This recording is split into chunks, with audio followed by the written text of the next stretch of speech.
In today's episode, we're stepping into one of the most profound and sobering chapters of the Old Testament, Genesis 7 and 8. This is the story of Noah, the flood, and the powerful intersection of God's judgment and mercy. We've seen the corruption of humanity reach a point of no return, and now the floodwaters are about to cover the earth, washing away the consequences of sin.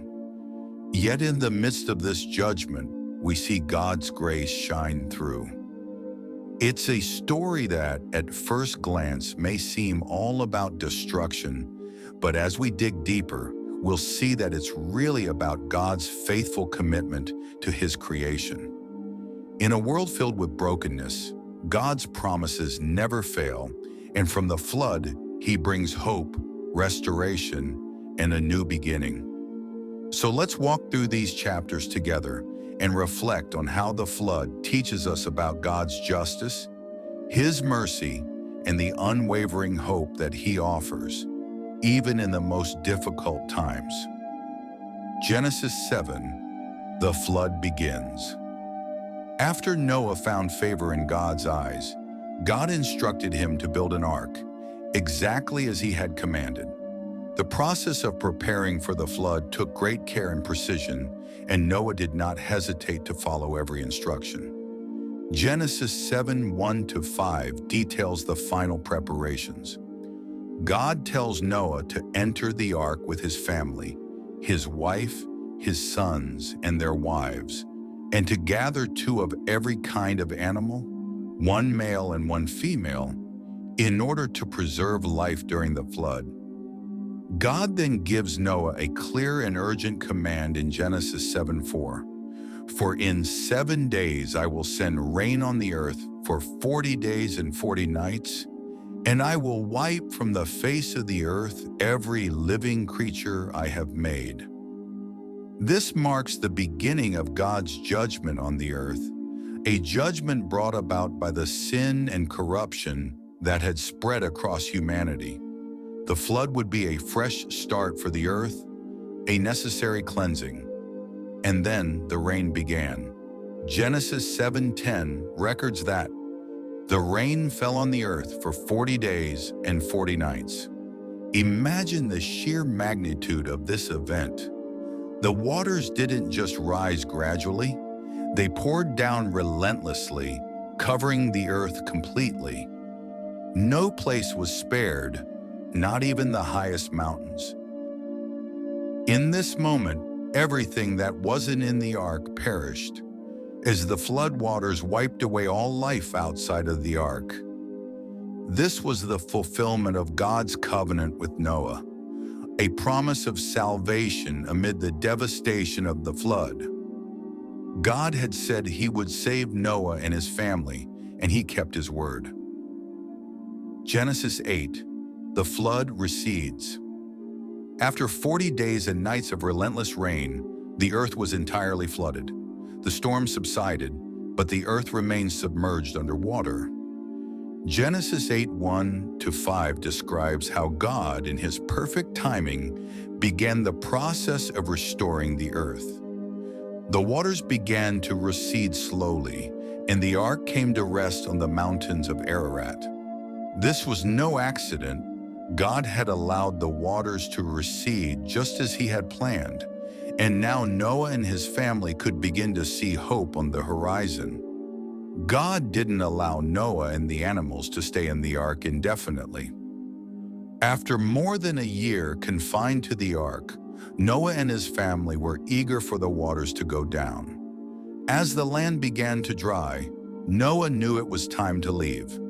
But first, Noah needed confirmation that it was safe to exit the ark. Noah sent out a raven, but it did not return. Ravens are scavengers, so it is likely the raven found plenty of places to land on the waterlogged earth. However, Noah then sent out a dove 3 times. The first time, the dove returned with no sign of the waters receding. The second time, it came back with an olive leaf in its beak, Genesis 8:11. signaling that the waters had gone down enough for vegetation to begin growing again. The olive branch was a powerful sign of peace, of renewal, and of God's covenant of restoration with His creation. In Genesis 7 and 8, we are confronted with a powerful reminder of God's judgment on sin. The flood which God sent in response to humanity's corruption was severe. Sin has consequences, and in Noah's time, the result was the complete destruction of life outside the ark. As Genesis 7:23 says, every living thing on the face of the earth was wiped out.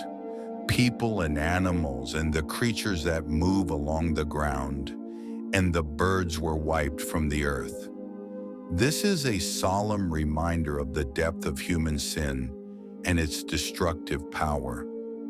Yet in the midst of this judgment, we also witness God's mercy. Noah, a righteous man, found favor in God's eyes, and through his obedience, God provided a way for humanity to begin anew. God's faithfulness shines through in these chapters as well. Even though sin had filled the earth, God kept His promise to Noah and his family. In Genesis 7:1, God tells Noah, "Go into the ark, you and your whole family, because I have found you righteous in this generation."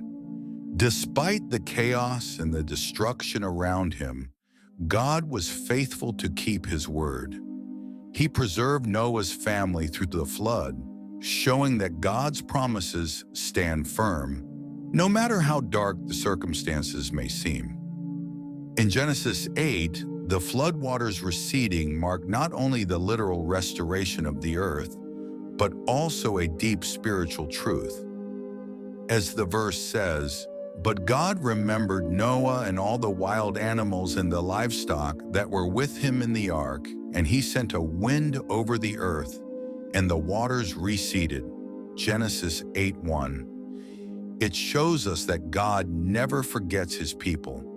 Even when things seem still or hopeless, He is actively working behind the scenes to bring about renewal.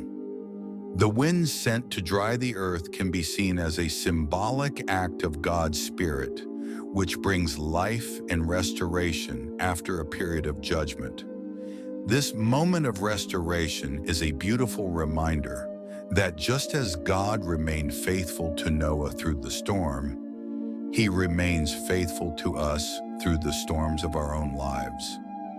No matter how dire the circumstances, God is always at work, making a way for healing and restoration. It's a reminder that after judgment comes grace, and after hardship, God offers hope and renewal. So as we reflect on Genesis 7 and 8, let's consider our own lives. Just as Noah had to trust God's plan, even when he didn't understand all the details, we are called to trust God's plan for our lives. And like Noah, we must be faithful, even when it's difficult, knowing that God's promise of salvation is sure. In the midst of uncertainty, we can hold on to the hope that God is faithful and His plans are always for our good. If you're enjoying this series, don't forget to like and subscribe for more episodes.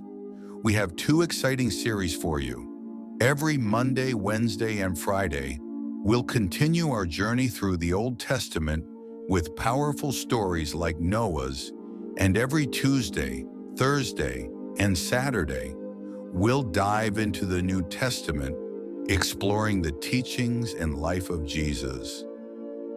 Until next time, remember, God is faithful and His promises endure forever. Keep walking in His grace, and I'll see you in the next episode.